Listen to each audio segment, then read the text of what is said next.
देहरादून से आती है बड़ी खबर, आपको बताते हैं। सबसे पहले सोशल मीडिया पर धर्म विशेष के खिलाफ आपत्तिजनक टिप्पणी के बाद पटेल नगर कोतवाली क्षेत्र के बाजार चौकी की तस्वीरें, जहां बाहर सैकड़ों लोग जुट गए। देखते देखते भीड़ ने नारेबाजी शुरू कर दी, सड़क जाम करने का प्रयास किया। पुलिस ने समझाया भी, लेकिन उपद्रवी मानने को तैयार नहीं हुए। तनावपूर्ण माहौल को देखते हुए पुलिस ने लाठीचार्ज किया, भीड़ को तितर बितर किया, कॉम्बिंग ऑपरेशन शुरू किया। पुलिस कह रही है कि आरोपी को गिरफ्तार करके चौकी में बिठाया था, लेकिन इसके बाद लोग और भड़क गए। चौकी प्रभारी और LIU टीम को क्षेत्र में सतर्क निगरानी के आदेश दिए गए हैं।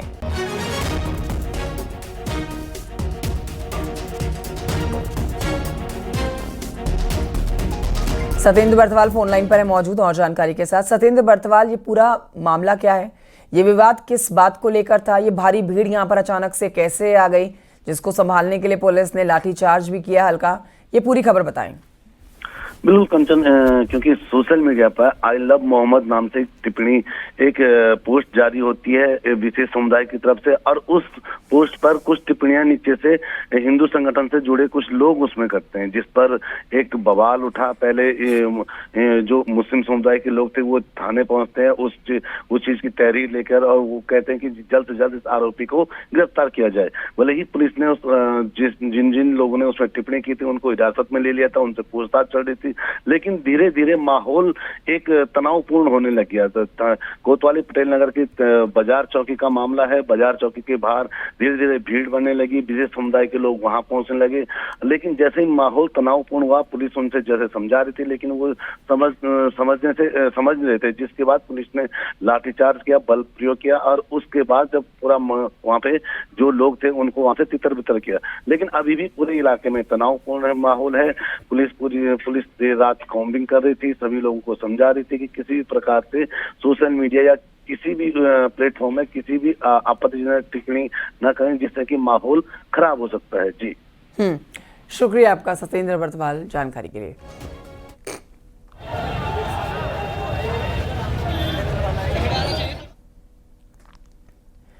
हरिद्वार के कनखल थाना क्षेत्र में गोली लगने से 18 साल के एक युवक की मौके पर ही मौत हो गई। घटना जमालपुर कलां की दयाल इनक्लेव कॉलोनी की है। सुमित चौधरी नाम के एक युवक ने सीने में गोली लगने से इसकी मौत हुई है। युवक के कुछ साथियों ने उसे निजी अस्पताल में पहुंचाया, लेकिन डॉक्टर्स ने उसे मृत घोषित किया। गोलीकांड की जानकारी मिलने पर जिला पुलिस के सभी अधिकारी मौके पर मौजूद रहे और पूछताछ की गई। हालांकि अभी तक ये साफ नहीं हो पाया है कि युवक को किसी ने गोली मारी या फिर देसी तमंचे से उसने खुद फायर किया।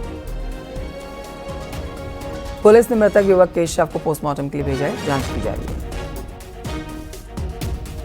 है। युवक जिसकी उम्र 18 साल है, सुमित चौधरी, जो कनखल क्षेत्र का रहने वाला है, उसको उसी के साथ ही कुछ लोग यहाँ आके एडमिट करा के गए हैं। ये जो लड़का है वो यहाँ पर ब्रॉड डेड पाया गया है।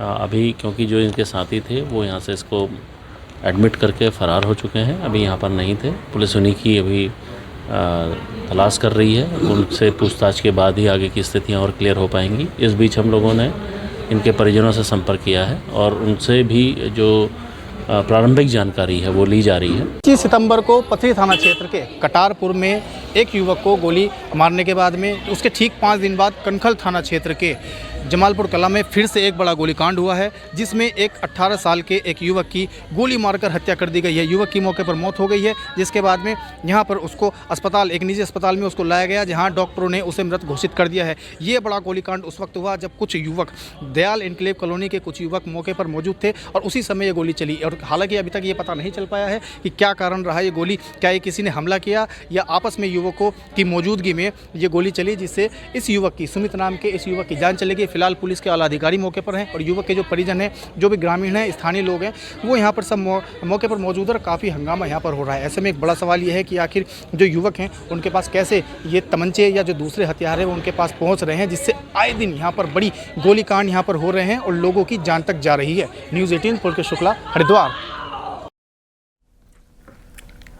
आपको बताएं कि विकासनगर से ही बड़ी खबर है, जहां पर अतिक्रमण पर गरजा है प्रशासन का बुलडोजर। ईस्ट ऑफ टाउन में ग्राम समाज की भूमि को किया गया था जब्त, जिसे अब ध्वस्त किया गया है। 4 से 5 बीघे में लोगों के द्वारा किए गए अतिक्रमण बुलडोजर से ध्वस्त किया गया। तहसील प्रशासन ने बुलडोजर की मदद से अवैध अतिक्रमण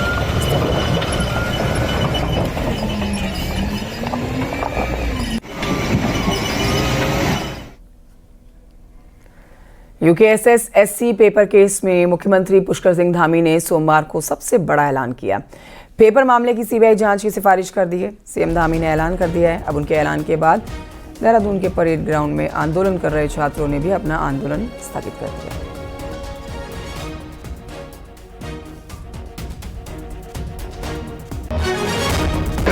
आप सबकी तरफ से कहा गया मुझे कि भाई इसकी जो है भर्ती प्रक्रियाओं की जांच आप सब लोग चाहते हैं सीबीआई से होनी चाहिए। तो मैं यहाँ पर ये आप सबके समक्ष कह रहा हूँ कि किसी प्रकार की कोई संदेह आपके मन में न रहे, कोई अविश्वास न रहे। हम इसकी सीबीआई से जांच की संस्था। मैं पहले भी कह चुका हूँ और आज फिर कह रहा हूँ कि जितने भी परीक्षा देने वाले जो भी हमारे बच्चे हैं, हमारे भाई बहन हैं, मेरे बेटे बेटियां हैं, उन सभी के मुकदमे जो भी परीक्षा में भाग लेंगे वो हम स्वतः ही कोई हो तो एक लिस्ट बना के आप हमको दे देंगे, हम उनके सारे मुकदमे।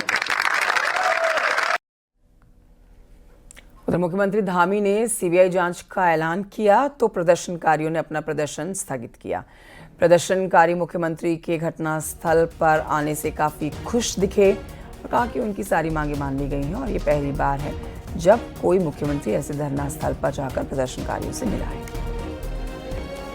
ये पहले दफा उत्तराखंड में हुआ है कि धरना स्थल पर पहुंचकर किसी मुख्यमंत्री ने इस बात को कहा है और ये युवाओं की बड़ी जीत, ये प्रदेश के युवाओं की बड़ी जीत है, उनकी एकजुटता की जीत है, उनके ताकत की जीत है। और मैं चाहता हूं कि जिस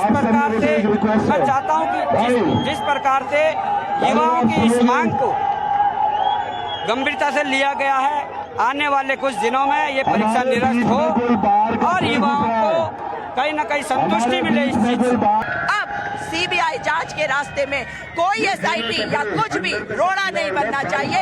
एक स्मूथ तरीके से ट्रांसफर हो, पूरा केस सीबीआई की जांच हो।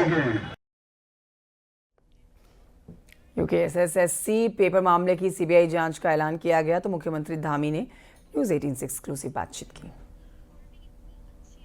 सर, आज बहुत सारे विधायक भी आपसे मिले और सीबीआई जांच की बात सामने आई है, क्या कुछ है सर पूरा मामला? देखिए, हमारे आदरणीय विधायक लोग पूरे समय जनता के बीच में रहते हैं, छात्रों के बीच में रहते हैं और सभी लोग एक बात चाहते हैं कि छात्रों की जो भर्ती प्रक्रिया है जिस प्रकार से अभी तक निष्पक्ष और पारदर्शिता से हुई है, आगे भी वो उसी प्रकार से होती रहे। छात्रों का, उनके अभिभावकों का, हमारे बच्चों का जो विश्वास हमारी सरकार पर है, हम लोगों पर है, उसमें कहीं कोई कमी नहीं आनी चाहिए। और उसके लिए जहां हमने एसआईटी का गठन भी किया, रिटायर्ड जस्टिस यूसी ध्यानी जी की अध्यक्षता में वो कमेटी जांच भी करना उसने प्रारंभ कर दिया है। छात्र जिस प्रकार की मांग कर रहे हैं या जिस प्रकार की शंका व्यक्त कर रहे हैं, उनको कोई शंका न रहे। और आदरणीय विधायक गणों ने भी मुझे आज कहा है, चाहे आदरणीय खजानदास जी हों, आदरणीय उमेश शर्मा काऊ जी हों, अभी नरेश बंसल जी भी आए थे और माननीय भारतीय जनता पार्टी के प्रदेश अध्यक्ष महेंद्र भट्ट जी और हमारे अन्य विधायकगण, अन्य हमारे जनप्रतिनिधिगण कि इसकी निष्पक्ष जांच होनी चाहिए। हमने कहा छात्र जो भी चाहते हैं, निश्चित रूप से हम छात्रों के हित में वो सभी प्रकार की जांचें करवाएंगे जिससे कि दूध का दूध हो, पानी का पानी हो।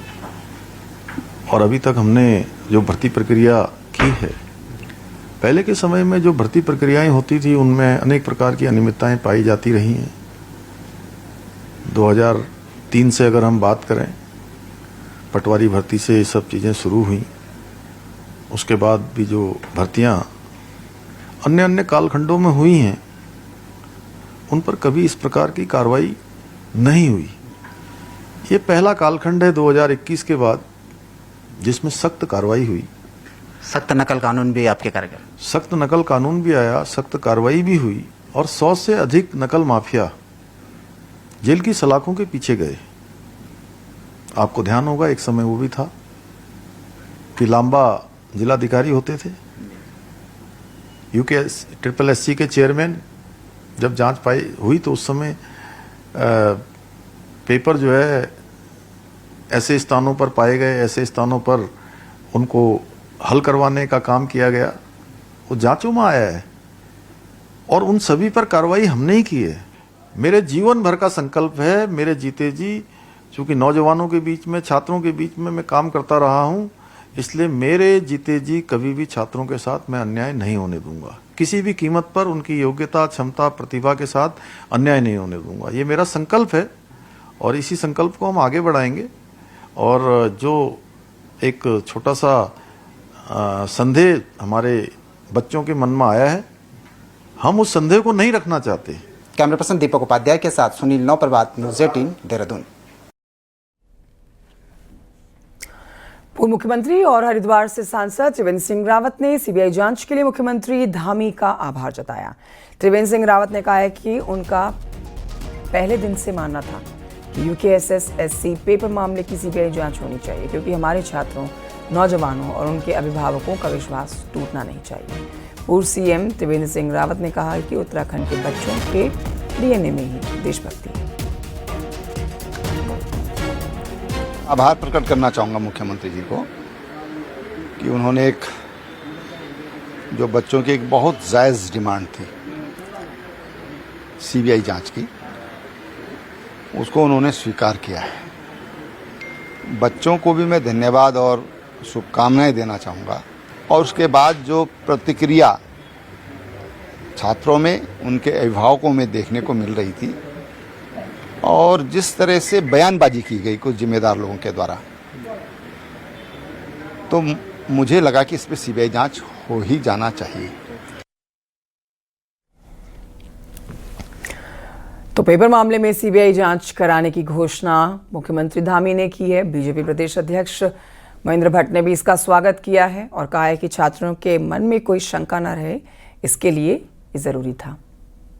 वो संदेह न बना रहे, इसके लिए मुख्यमंत्री जी ने आज सीबीआई जांच की जो संस्तुति उनके द्वारा की गई है, हमने भी माननीय मुख्यमंत्री से आग्रह किया था कि इन युवाओं के मन में किसी प्रकार संशय न रहे और उत्तराखंड के अंदर ये प्रश्न कहीं खड़ा न हो कि उत्तराखंड की परीक्षाएं में नकल के विषय निकल कर आते हैं, उस विषय को हमेशा के लिए समाप्त करने के लिए सीबीआई जांच आवश्यक। कांग्रेस के नेता गणेश गोदियाल ने सीबीआई जांच के फैसले को सही फैसला बताया और उन्होंने कहा कि यह फैसला पहले ही लिया जाना चाहिए था। सरकार को आंदोलनकारियों की धरना स्थल पर बैठे हुए छात्रों की मांग को, बेरोजगारों की मांग को पहले ही मान लेना चाहिए था। सीबीआई जांच की मांग पहले मान लेनी चाहिए थी, अब मानी, अच्छी बात है। अभी भी ये जांच, जो ये सीबीआई की जांच हो रही है, ये किसी सिटिंग जज की अध्यक्षता में ये जांच हो तो ये बहुत अच्छा विश्वसनीय जांच हो सकती है। और दूसरी बात है कि भारतीय जनता पार्टी के अध्यक्ष ने जो अनर्गल आंदोलनकारियों के लिए कहा, जो धरना स्थल पर बैठे थे अभ्यर्थी, उनके लिए जो कहा कि ये पढ़े लिखे नहीं है, उनको इसके लिए माफी मांगनी चाहिए। नशे पर लगाम लगाने के लिए पुलिस प्रशासन बड़े बड़े दावे करता है, लेकिन हकीकत यह है कि आम लोगों को एनसीबी के उस ऐप और टोल फ्री नंबर तक की जानकारी नहीं है जिस पर वो नशे के खिलाफ शिकायत कर सकते हैं। देखिए रिपोर्ट।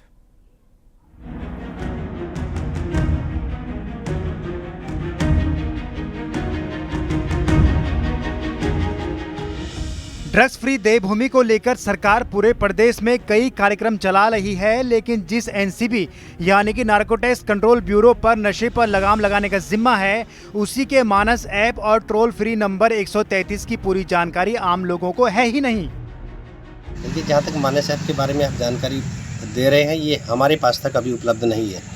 हमारे क्षेत्र में मानस ऐप के बारे में कहीं किसी को कोई जानकारी नहीं दी गई है। मुझे भी स्वयं, मैं जनप्रतिनिधि 10 वर्षों से रहा हूँ, मुझे भी इसके बारे में जानकारी नहीं है। टोल फ्री नंबर और मानस ऐप, तो इसकी कोई हमें जानकारी नहीं है। यदि स्थानीय पुलिस द्वारा या प्रशासन द्वारा इस तरह की कोई जानकारी जनता तक दी जाती है तो इसका फायदा जनता को मिलेगा। नशे के काले कारोबार को लेकर मानस ऐप और टोल फ्री नंबर 133 तो है, लेकिन लोगों को जानकारी नहीं होने से इस पर 9 महीने में सिर्फ 45 ही शिकायतें दर्ज हुई हैं।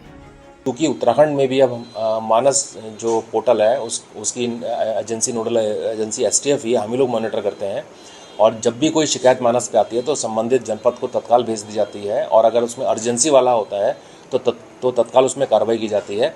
जब आम जनता को नशे पर लगाम लगाने के लिए बनाए गए टोल फ्री नंबर और मानस ऐप की जानकारी नहीं होगी तो ड्रग्स फ्री देवभूमि का संकल्प कैसे पूरा होगा।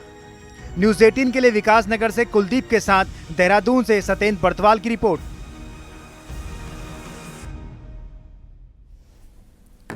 उधर विकास नगर से खबर है जहां पर 7 सितंबर को हुई युवती की हत्या का पुलिस ने खुलासा कर दिया। 3 आरोपियों को गिरफ्तार किया गया है। पुलिस का कहना है कि मुस्लिम समुदाय के 3 लड़कों ने युवती को पहले उसका किडनैप किया और फिर शारीरिक संबंध बनाने से इनकार करने पर गला घोंटकर उसकी हत्या कर दी। शव को नहर में फेंक दिया गया। तीनों आरोपी जिनमें से एक नाबालिग है गिरफ्तार किए जा चुके हैं। इस संबंध में 2 अभियुक्तों को गिरफ्तार कर जुडिशियल कस्टडी में भेज दिया गया तथा एक अन्य अभियुक्त जो कि नाबालिग था उसे बाल संप्रेषण गृह में भेज दिया गया।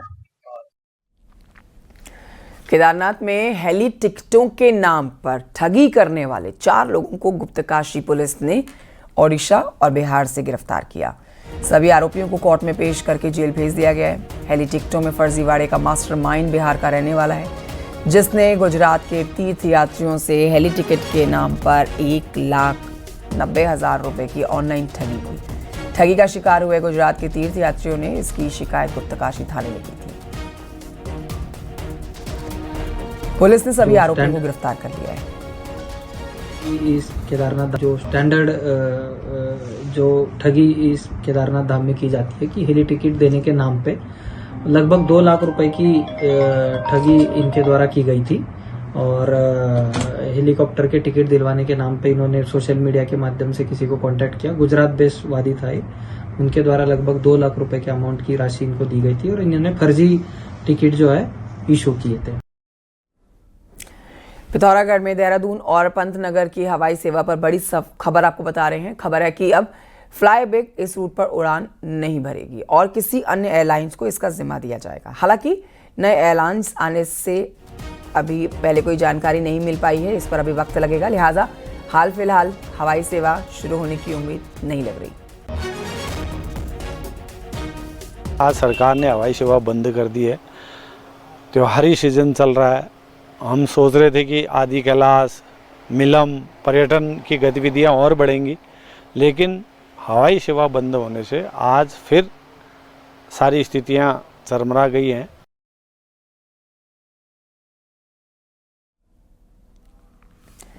उधर रुड़की से खबर है जहां पर बुग्गावाला क्षेत्र में संदिग्ध हालत में एक हाथी की मौत हो गई।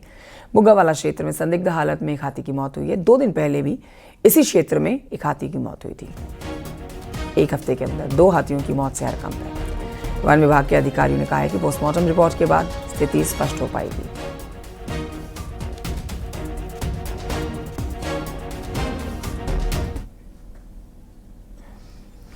खबर चमोली से है। मानसी नेगी आज राष्ट्रीय स्तर पर गोल्डन गर्ल के नाम से पहचानी जाती हैं। वॉक रेस की दुनिया में उन्होंने भारत का नाम दुनिया में रोशन किया है। मानसी की उपलब्धियों को देखते हुए खेल विभाग पौड़ी में उन्हें असिस्टेंट कोच की जिम्मेदारी दी गई है। अब वो पौड़ी के रांसी और एल्टीट्यूड स्टेडियम में नई पीढ़ी के खिलाड़ियों को तैयार करने में जुटी हुई हैं। मैं रेस वॉक एथलीट हूँ। वैसे तो मेरा स्पोर्ट्स करियर स्कूल से ही स्टार्ट हो गया था और अभी भी मैं स्पोर्ट्स कर रही हूँ और बहुत सारे इंटरनेशनल कंपटीशन खेल चुकी हूँ और खेल भी रही हूँ और आने वाले बहुत सारे मेजर कंपटीशन की प्रिपरेशन भी कर रही हूँ।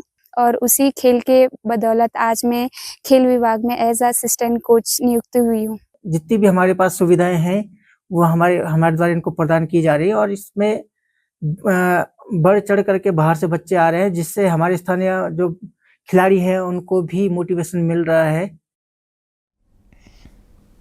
हरिद्वार में आयुर्वेद की प्राचीन चिकित्सा पद्धति पंचकर्म के महत्व और इसके विस्तार पर चर्चा के लिए 2 दिवसीय सम्मेलन का आयोजन किया गया। उत्तराखंड आयुर्वेद विश्वविद्यालय के ऋषिकुल कॉलेज में आयोजित इस कार्यक्रम में उत्तराखंड के राज्यपाल गुरमीत सिंह पहुंचे और इस मौके पर आयुर्वेदाचार्य बालकृष्णन भी मौजूद रहे। राज्यपाल गुरमीत सिंह ने पंचकर्म को भारतीय चिकित्सा पद्धति की एक अनमोल धरोहर बताया। आज हमने सबने इकट्ठा होकर हमारे ऋषि मुनियों को, हमारे धन्वंतरी जी को, हमारे उन ऋषि मुनियों को जिन्होंने आयुर्वेद का हमको ज्ञान दिया, मुझे ऐसा लगता है कि ये हम सबकी जिम्मेवारी है कि उस ज्ञान को हम पूरी दुनिया के साथ बांटें। और मुझे ऐसा लगता है कि हमारा उत्तराखंड का परिवार एक ऐसा परिवार है जो वसुदेव कुटुंबकम में बिलीव करता है। उत्तराखंड आयुष प्रदेश है। यहाँ से आयुर्वेद को लेकर के, आयुर्वेद की परंपरा को लेकर के जो भी कार्य होगा वह विश्व के स्तर पर उसका प्रभाव पड़ेगा। तो ये पंचकर्मा का जो कॉन्फ्रेंस है उसी दिशा में एक प्रयास है